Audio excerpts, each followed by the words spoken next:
জয় জগন্নাথ পতিত পাবন, জয় জগন্নাথ পতিত পাবন। ওড়িশা বড় ঠাকুর, ওড়িশা বড় ঠাকুর, ওড়িশা বড় ঠাকুর, ওড়িশা বড় ঠাকুর, ওড়িশা বড় ঠাকুর। বউল লো ওড়িশা বড় ঠাকুর। কল্পবটবাসী প্রভু ব্রহ্মরাশি, কল্পবটবাসী প্রভু ব্রহ্মরাশি। কଳି কলমুষ নিস্তার, কଳି কলমুষ নিস্তার, কଳି কলমুষ নিস্তার, কଳି কলমুষ নিস্তার, কଳି কলমুষ নিস্তার।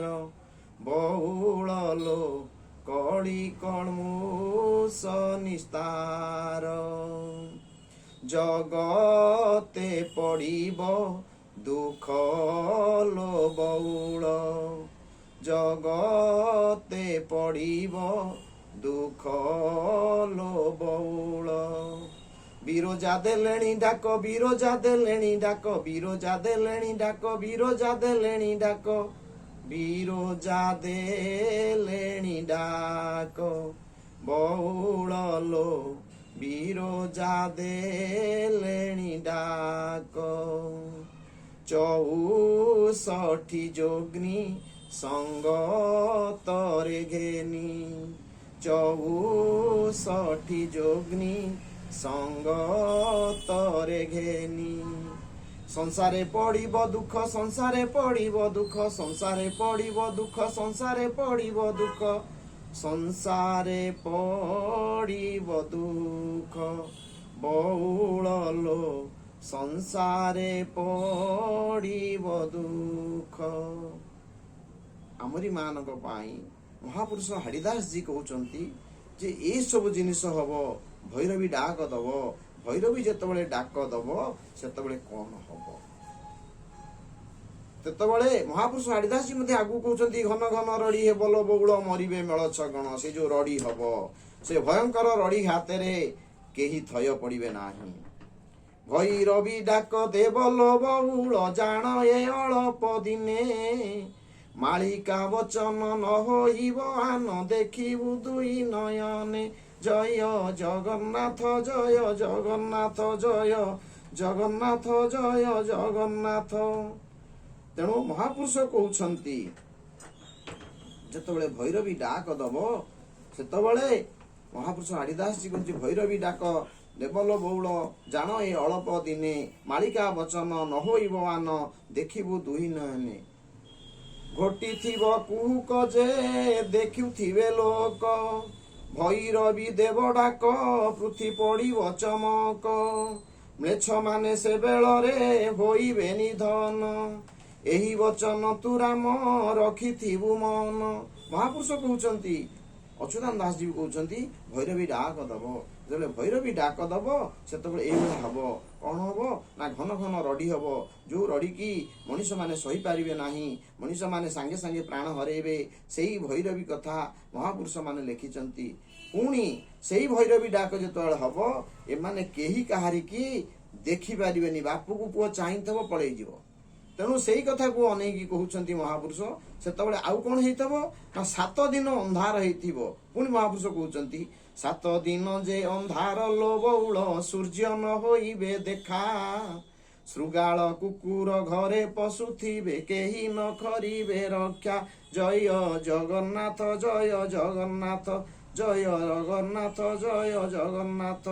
ତେଣୁ ପୁଣି ମହାପୁରୁଷ ଅଚ୍ୟୁତାନନ୍ଦ ଦାସ କହୁଛନ୍ତି, ରକତ ନଦୀ ଯେ ବହିବ ତିନି ତାଳ ପାବନି, ରସନା ବୁଲାଇ ଧାଇଁବେ ନବ କୋଟି କାନ୍ତ୍ୟାନୀ।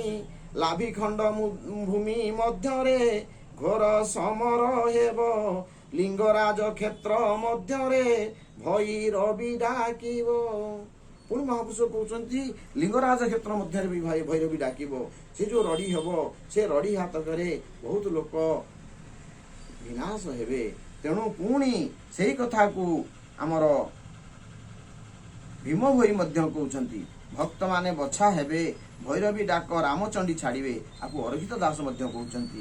ଆହୁରି ଆମର ଭୀମ ଭୋଇ କହୁଛନ୍ତି ଠିକ ଏ ବଚନ ସତ୍ୟ ହୋ ଠକ ନମଣ ପଣ୍ଡିତ, ଠିକ ଏ ବଚନ ସତ୍ୟ ହୋ ଠକ ନମଣ ପଣ୍ଡିତ, ଠିକରେ ଆରତ କହିଗଲେ ସତ୍ୟ, ଠିକରେ ଆରତ କହିଗଲେ ସତ୍ୟ, ଦେଖିବ ଦେଖିବ ରହିବ ଭଜ ଅଲେଖ ଭାଇ, ଭାବ ବିନୋଦିଆ ଭାବ ବିନୋଦିଆ ଭାବ ବିନୋଦିଆ ଭାବ ଗାହି ମୋ ଭଜ ଅଲେଖ ଭାଇ।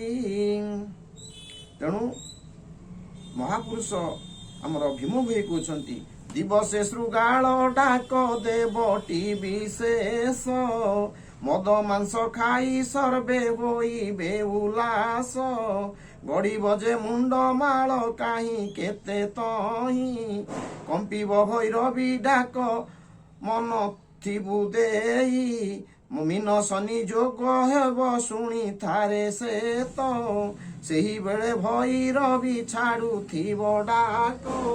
ମହାପୁରୁଷ ସେଇ କଥା କହୁଛନ୍ତି ଯେତେବେଳେ ଏ ଜିନିଷ ହବ ଭୀମ ଭୋଇ କହୁଛନ୍ତି ଯେ ସେତେବେଳେ ମଧ୍ୟ ଭୈରବୀ ଡାକ ହବ। ଭୈରବୀ ଡାକ ହେଲେ ଏ ଲୋକମାନେ କୋଉ ଭଳିକା ଅବସ୍ଥାରେ ଥିବେ। 7 ଦିନ ଅନ୍ଧାର ହେଇଥିବ, 7 ଦିନ ଅନ୍ଧାର ଭିତରେ ଯେତେବେଳେ ଏସବୁ କାମ ହଉଥିବ ସେତେବେଳେ ଆମେ କୋଉ ଭଳିଆ ଅବସ୍ଥାରେ ଥିବା। ସେପଟରୁ ଭାଙ୍ଗିଥିବ ହୀରାକୁଦ ବନ୍ଧ, ସେପଟରୁ ଉଠୁଥିବ ପୂର୍ବ ଦିଗରୁ ଲୁଣା ଉଠିବ। ଆମର ଅରକ୍ଷିତ ଦାସ କହୁଛନ୍ତି ପୂର୍ବ ଦିଗୁ ଲୁଣାଟି ଯେ ଉଠିବ ପ୍ରବଳ, ଭାଙ୍ଗି ଦେବ ଗୃହ ସବୁ ଦେବ ତାଙ୍କ ଆଳ, ଘର ମାନଙ୍କରେ ମଢା ତୋଳି ନ ପାରିବେ, ଶ୍ୱାନ ଶୃଗାଳ ମାନେ ଯେ ଘରେ ପଶୁଥିବେ। ମହାପୁରୁଷ ଅରକ୍ଷିତ ଦାସ ମଧ୍ୟ ସେ କଥା କହୁଛନ୍ତି। ଆମର ଛତିଆବଟ ନିବାସୀ ମହାପୁରୁଷ ହାଡ଼ିଦାସଜୀ ମଧ୍ୟ କହୁଛନ୍ତି କଣ ହବ ନା ଯେତେବେଳେ ଏ ଜିନିଷ ହବ ସେତେବେଳେ ଆହୁରି ବହୁତ ବଡ଼ ବଡ଼ କଥା ହବ। କଣ ହବ ନା ଏ ଯୋଉ ଜିନିଷ ହବ ଏଇ ସମୟରେ କିରି ସେତେବେଳେ ଚିତ୍ତଳ ମାଛ ବଉଳା କୁମ୍ଭୀର ଉଠିବେ ଏଇ ପାଣିରେ। ଏ ପାଣି ଯେତେବେଳେ ପ୍ରବଳ ହବ ସିଏ ଆସିବେ, ସିଏ ତ 2 ଜଣ ଯାକ ପ୍ରାଣୀଚର ଜଳଚର ପ୍ରାଣୀ ନା, ସେ 2 ଜଣ ଯାକ ଉଠିବେ। ତେଣୁ ମହାପୁରୁଷ ହାଡ଼ିଦାସଜୀ କହୁଛନ୍ତି ଚିତ୍ତଳ ମାଛର କଣ୍ଟା ଲୋ ବଉଳ, ବଉଳା କୁମ୍ଭୀର ହାଡ଼, ବିରଜା ମଣ୍ଡଳେ କବାଟ ହୋଇବ ଏ କଥା ଅଟଇ ଦୃଢ। ତେଣୁ ମହାପୁରୁଷ ହାଡ଼ିଦାସଜୀ କହୁଛନ୍ତି ଏ ଜିନିଷ ହବ କେମିତି। ତେଣୁ ସେ କଥା କହିଛନ୍ତି ଯେ ଏଇ ଯୋଉ ଜିନିଷ ହବ ସେତେବେଳେ ପ୍ରାଣୀମାନେ କୋଉ ଭଳିଆ ଅବସ୍ଥାରେ ଥିବେ। ଯେତେବେଳେ 36 ପାହାଚରେ ସମୁଦ୍ର ଢେଉ ଲାଗିବ, ଯେତେବେଳେ 36 ପର୍ଯ୍ୟନ୍ତ ଯିବ ପାଣି, ସେତେବେଳକୁ ଆମର ଯୋଉ ଅଛି ଜଳକା ପାହାଡ ଭାସିକି ଘଷି ଫେରା ଭଳିଆ ଦେଖା ଯାଉଥିବ। ଆମେ କୋଉ ଭଳିଆ ଅବସ୍ଥାରେ ଥିବା, କୋଉ ଭଳିଆ କାଳ ଥବ, କୋଉ ଭଳିଆ ବେଳ ଥବ। ତେଣୁ ମହାପୁରୁଷ ମାନେ ଏଇ ପାଇଁ ଆମରି ମାନଙ୍କ ପାଇଁ ଏସବୁ ଜିନିଷ ଲେଖିକି ଥୋଇ ଦେଇଗଲେ। କାରଣ ଆମେ ମାନେ ସେଥିରୁ ସତର୍କ ରହିବା କଥା, ସତର୍କ ରହିପାରୁନାହୁଁ। ତେଣୁ ମହାପୁରୁଷ ସେଇ କଥାକୁ କହୁଛନ୍ତି ଯେତେବେଳେ ଏ ଜିନିଷ ସବୁ ହବ ଆମେ ସେତେବେଳେ କଣ କରିବା। ଆଗରୁ କାହିଁକି ସତର୍କ ନ ରହିବା, ଆଗରୁ କାହିଁକି ହୁସିଆର ନ ରହିବା, ଆଗରୁ କାହିଁକି ପ୍ରଭୁଙ୍କୁ ଚିନ୍ତନ କରିବାନି, ଆଗରୁ କାହିଁକି ପାଦ ପଦ୍ମରେ ଶରଣ ଯିବା ନାହିଁ। ଭଗବାନଙ୍କର ପାଦ ପଦ୍ମରେ ଶରଣ ଯିବାକୁ ଆମକୁ ଡର ଲାଗୁଛି କାହିଁକି ନା ସେତେବେଳେ ଯୋଉ ଡର ଘଟିବ, ସେତେବେଳେ ଯେତେବେଳେ ଡର ଘଟିବ ତା ପାଇଁ ଆପଣ ରକ୍ଷା ପାଇବେ କେମିତି। ତେଣୁ ମହାପୁରୁଷ କହୁଛନ୍ତି ଡରୁଥିଲି ଯମ ଦଣ୍ଡକୁ ଡର ଭୟ ମୋ ନାହିଁ, ଡର ଭୟ ଦୂର ହୋଇଛି ଗୁରୁ ଶରଣ ନେଇ। ତେଣୁ ଆମେ ଯଦି ଗୁରୁଙ୍କ ପାଦରେ ଶରଣ ହେଇଥିବା ତେଣୁ ସେଇ ଗୁରୁ ଆମକୁ ଉଦ୍ଧାର କରିବେ। ତେଣୁ ସେଇ ଗୁରୁଙ୍କ ପାଦ ପଦ୍ମରେ, ସେଇ ପ୍ରଭୁଙ୍କ ପାଦ ପଦ୍ମରେ ଟିକେ ଶରଣାପନ୍ନ ହେବା ପାଇଁ, ଶରଣାପନ୍ନ ହେଇ ରହିବା ପାଇଁ ବାର ଆମେ ସେହି ଏଇ ମାଧ୍ୟମରେ ଆପଣମାନଙ୍କୁ ଜଣାଉଛୁ। କାରଣ ହେ ମୋ ଭଗବାନ କହୁଛନ୍ତି, ଜଗନ୍ନାଥ ନିଜେ ମହାପ୍ରଭୁ କହୁଛନ୍ତି ଯେତେବେଳେ ଏ ଜିନିଷ ସବୁ ହବ ସେତେବେଳେ ମୁଁ କଣ କରିବି, ମୋ ପୁଅ ଝିଅ ମାନେ କେମିତି ରହିବେ। ତାଙ୍କୁ ଚିନ୍ତା ଲାଗୁଛି କିନ୍ତୁ ଆମକୁ ଚିନ୍ତା ନାହିଁ, ଆମେ ଅଚିନ୍ତାରେ ବସିଛେ। ସିଏ ଚିନ୍ତା କରୁଛନ୍ତି କେମିତି ମୋ ପୁଅ ଝିଅ ମାନେ ରହିବେ। ପିତା ହସ୍ତ ଧରିଥିଲେ ପୁତ୍ର ଯହିଁ ଚଳେ। ତେଣୁ ପୁଅ ବାପ ଯଦି ପୁଅର ହାତ ଧରିଥିବ ତାର କିଛି ଭୟ ନଥିବ, କିନ୍ତୁ ଆମେ କଣ ହାତ ବଢେଇଲେଣି। ଜଗନ୍ନାଥଙ୍କ ଆଡ଼କୁ ଆମେ ହାତ ବଢଉଛେ, ହାତ ବଢଉନେ, ସେ କାହିଁକି ଆମକୁ ଧରିବେ? ସେଇପାଇଁ ମହାପୁରୁଷ ମାନେ ଆମକୁ ବାର ବାର ସୂଚେଇ ଦେବା ପାଇଁ ଏ ମାଳିକା ଗ୍ରନ୍ଥ ମାନ ଲେଖିଲେ। ଏଇ ଯୋଉ ମାଳିକା ଗ୍ରନ୍ଥ ଲେଖା ହେଲା, ମହାପୁରୁଷ ମାନେ ଲେଖିଲେ, ବହୁତ କଥା ଲେଖିଛନ୍ତି। ଆଜି ସେ ଯୋଉ ମହାପୁରୁଷ ଅଚ୍ୟୁତାନନ୍ଦ ଦାସ ଲେଖିଛନ୍ତି ବହୁତ କଳ୍ପ, ବହୁତ ସଂହିତା, ବହୁତ ଭକ୍ତି ଗୀତା, କାହିଁ ସବୁ ଲେଖିଛନ୍ତି? ଆମରି ମାନଙ୍କ ପାଇଁ ଲେଖିଛନ୍ତି। ମହାପୁରୁଷ କହୁଛନ୍ତି, ରାମଦାସ ପଚାରିଲା, କହିଲା ପ୍ରଭୁ ଆପଣ ଏତେ ଗ୍ରନ୍ଥ ଲେଖିଛନ୍ତି, ଏତେ ଗ୍ରନ୍ଥର ଅଧିକାରୀ? ହାତ ଯୋଡ଼ିକି ମହାପୁରୁଷ କହିଲେ, ରାମରେ ମୁଁ ଲେଖିନି। କିଏ ଲେଖିଲା? ଆକୁ କିଏ ଲେଖିଛି? 36 ସଂହିତା 78 ଗୀତା ବଂଶାନୁ ସପ୍ତବିଂଶରେ ଉପବଂଶାନୁ ଦ୍ୱାବିଂଶ ଖଣ୍ଡ ଭବିଷ୍ୟ ଶତ ଖଣ୍ଡରେ ପଦ ପଦ୍ୟାବଳୀ ଲକ୍ଷେ କଜେ ଗ୍ରନ୍ଥ ସବୁ ଶ୍ରୀକୃଷ୍ଣ ମହିମା ତୁ ଆଗେ କହିଲି ବରଜ କୁମର ବ୍ରହ୍ମ ସାରସ୍ୱତ ସୀମା। ମହାପୁରୁଷ ଲେଖିଲେ କଣ? 12 ପଟଳ, 16 ପଟଳ, 14 ପଟଳ, 24 ପଟଳ, 40 ପଟଳ, 60 ପଟଳ, 64 ପଟଳ ଲେଖିଲେ। କେତେ ଗ୍ରନ୍ଥ ସିଏ? 46 ପଟଳ ହରିଆ ନେଇକି ସେ କେତେ ଗ୍ରନ୍ଥ। ପୁଣି ଲେଖିଲେ ବ୍ରହ୍ମକଳ୍ପ, ଚନ୍ଦ୍ରକଳ୍ପ, ସୂର୍ଯ୍ୟକଳ୍ପ, ତେଣୁ କଳିକଳ୍ପ, ଶିବକଳ୍ପ, ଏସବୁ କଳ୍ପ କାହିଁକି ସେ ସବୁ ଲେଖିଲେ? ଆମରି ମାନଙ୍କ ପାଇଁ। ହେ କଳିଯୁଗ ପୁଅ ମାନେ, ଏଗୁଡ଼ା ସବୁ ଟିକେ ପଢ, ଆକୁ ଟିକେ ବୁଝ, ଆ ଭିତରେ କେତେ ଜିନିଷ ଅଛି, କଣ ରହିଛି ଆ ଭିତରେ, ଆପଣ ଟିକେ ଖାଲି ଦେଖନ୍ତୁ ତା ଭିତରେ। ଗୁରୁ ଭକ୍ତି ଗୀତା ଲେଖିଲେ, କାହା ପାଇଁ? ଆମରି ମାନଙ୍କ ପାଇଁ ଲେଖିଲେ।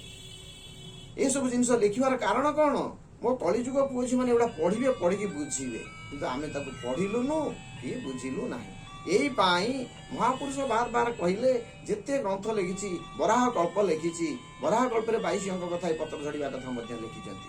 କାହିଁକି ଲେଖିଲେ? ମୋ ପୁଅ ଝିଅ ମାନେ ଏଇଭଳିଆ ସତର୍କରେ ରହିବା ପାଇଁ ଲେଖିଲେ, କିନ୍ତୁ ପୁଅ ଝିଅ ମାନେ ତରୁ ନାହାନ୍ତି, କି ଜାଣୁନାହାନ୍ତି, କି ବୁଝୁନାହାନ୍ତି, କି ପଢୁନାହାନ୍ତି। ତେଣୁ ବରାହ କଳ୍ପରେ ସେ କହିଲେ 22 ଅଙ୍କରେ ଠା ଠା ଜଳମଗ୍ନ ହବ। କେମିତି? ଯେତେବେଳେ ଜଳମଗ୍ନ ଠା ଠା ହବ, ସେଇ ସମୟରେ ବଡ଼ ବଡ଼ ସହର ଭିତରେ ପାଣି ପଶିବ, ବଡ଼ ବଡ଼ ସହର ଭିତରେ ଜଳମୟ ହବ। ସେଇ ଭିତରେ ଆପଣ ଦେଖନ୍ତୁ, ଚୀନରେ ହେଇଛି, ପାକିସ୍ତାନରେ ହେଲା, ଆମର ଏପଟରେ ଭାରତରେ ବି ହେଇଛି ଗୋଟେ ଦିଟା ଜାଗାରେ। ତେଣୁ ଏସବୁ କାହିଁକି ହେଲା? ମହାପୁରୁଷ ଲେଖିଥିଲେ 22 ଅଙ୍କରେ, ବରାହ କଳ୍ପରେ ଲେଖିଛନ୍ତି ପ୍ରାଞ୍ଜଳ ଭାବରେ। ମୋର ଯୋଉ ରତ୍ନ ବଟ, ମୋର ଯୋଉ ଅନନ୍ତ ବଟ ଅଛି, ସେଇ ଅନନ୍ତ ବଟରୁ ପୋକ ଲାଗିବେ, ପୋକ ଲାଗି ଝଡ଼ି ପାରିବ ପତ୍ର, ପତ୍ର ଝଡ଼ି ପାରିବ କାହିଁକି? ନା ସେ ପତ୍ର ଝଡ଼ିବାର କାରଣ ହଉଛି, ଇଏ ଯେମିତି ଆଜି ପତ୍ର ଝଡ଼ି ଯାଉଛି, ସେଇଭଳିଆ ମୋ ପୁଅ ଝିଅ ମାନେ ଝଡ଼ିଯିବେ। ଯେତେବେଳେ ରାହା ପାଇବେନି, ସାହା ପାଇବେନି, ହେ କଳିଯୁଗ ପୁଅ ଝିଅ ମାନେ, ମତେ ଟିକେ ସେତି ପର୍ଯ୍ୟନ୍ତ ଟିକେ ମତେ ସୁମରଣା କର, ମତେ ଟିକେ ସମର୍ପିତ ହୁଅ, ମତେ ଟିକେ ଖୋଜ, ମତେ ଟିକେ ଭାବ, ମୋ କଥା ଟିକେ ଚିନ୍ତନ କର। ସେଇପାଇଁ ମହାପୁରୁଷ ଲେଖିଲେ ଏ ଜିନିଷଟା କରିବା ପାଇଁ। ଆମେ ସେଥିରେ ପଶିଲୁନୁ କି ବୁଝିଲୁ ନାହିଁ। ଜୟ ଜଗନ୍ନାଥ, ଜୟ ଜଗନ୍ନାଥ, ଜୟ ଜଗନ୍ନାଥ।